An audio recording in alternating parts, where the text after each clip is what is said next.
भक्तों, कार्तिक शुक्ल नवमी से कार्तिक शुक्ल एकादशी तक जो भी मनुष्य शास्त्र में लिखित विधि के अनुसार तुलसी जी के विवाह का उत्सव मनाता है वह कन्यादान का फल पाता है।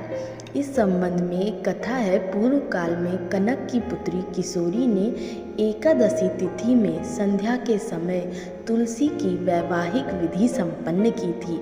इससे वह किशोरी विधवा के दोष से मुक्त हो गई थी। 1 तोला स्वर्ण की भगवान विष्णु की सुंदर प्रतिमा तैयार कराएं या फिर अपनी शक्ति के अनुसार आधे या चौथाई तोले की प्रतिमा बनवाएं। फिर तुलसी और भगवान विष्णु की प्रतिमा में प्राण प्रतिष्ठा करके स्तुति आदि के द्वारा भगवान को उठाएं। पुरुषोक्त मंत्रों द्वारा षोडशों उपचार से पूजा करें। स्मरण करके गणेश पूजन करें। उसके बाद वेद मंत्रों के उच्चारण और बाजे आदि की ध्वनि के साथ भगवान विष्णु की प्रतिमा को तुलसी जी के निकट लाकर रखें। प्रतिमा को वस्त्रों से आच्छादित करें। उस समय भगवान का इस प्रकार आवाहन करें, भगवान केशव आइए देव, मैं आपकी पूजा करूंगा, आपकी सेवा में तुलसी को समर्पित करूंगा, आप मेरे संपूर्ण मनोरथों को पूर्ण करें। इस प्रकार आवाहन के पश्चात 3 बार अर्ध पाद्य और विष्टु का उच्चारण करके इन्हें बारी बारी से भगवान को समर्पित करें।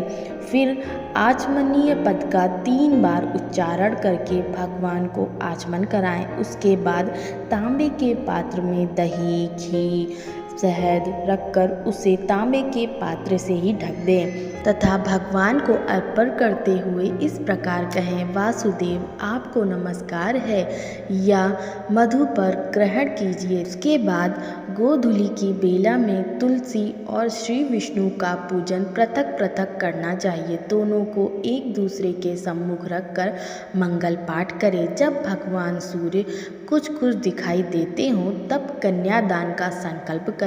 अपने गोत्र और प्रवर का उच्चारण करके आदि की 3 पीढ़ियों का भी आवर्तन करें। तत्पश्चात भगवान से इस प्रकार कहें, आदि मध्य और अंत से रहित त्रिभुवन प्रतिपालक परमेश्वर, इस तुलसी को आप विवाह की विधि से ग्रहण करें। यह पार्वती के बीच से प्रकट हुई है, वंदा की भ्रष्ट में स्थित है तथा आदि मध्य और अंत से शून्य है। आपको तुलसी बहुत ही प्रिय है, अतः इसे मैं आपकी सेवा में अर्पित करता हूँ। मैंने जल के घड़ों से सींचकर और अन्य प्रकार की सेवाएं करके अपनी पुत्री की भांति इसे पाला पोसा और बड़ा किया है। आपकी प्रिय तुलसी मैं आपको ही दे रहा हूँ, प्रभु आप इसे ग्रहण करें। इस प्रकार तुलसी का दान करके फिर उन दोनों तुलसी और विष्णु की पूजा करें, विवाह का उत्सव मनाएं। सबेरा होने पर पुनः तुलसी और विष्णु का पूजन करें। अग्नि की स्थापना करके उसमें 12 मंत्र से खीर, घी, मधु और तिल मिश्रित हवनीय द्रव्य की 108 आहुति दें।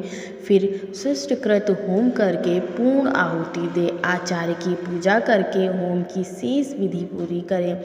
उसके बाद भगवान से इस प्रकार प्रार्थना करें, प्रभु आपकी प्रसन्नता के लिए मैंने यह व्रत किया है जनार्दन, इसमें जो न्यूनता हो वह आपके प्रसाद से पूर्णता को प्राप्त हो जाए। यदि द्वादशी में रेवती का चौथा चरण बीत रहा हो तो उस समय पारण ना करे। जो उस समय भी पारण करता है वह अपने व्रत को निष्फल कर देता है। भोजन के पश्चात तुलसी द्वारा स्वतः गलकर गिरे हुए पत्तों को खाकर मनुष्य सब पापों से मुक्त हो जाता है। भोजन के अंत में ऊख, आंवला, बेर का फल खा लेने से उचित दोष मिट जाता है। भगवान का विसर्जन करते हुए कहें, भगवान आप तुलसी के साथ बैकुंठ धाम में पधारे। प्रभु मेरे द्वारा की हुई पूजा ग्रहण करके आप सदा संतुष्ट रहें। इस प्रकार देवेश्वर विष्णु का विसर्जन करके मूर्ति आदि सब सामग्री आचार्य को अर्पण करें। इससे मनुष्य कृतार्थ हो जाता है। जय श्री कृष्ण।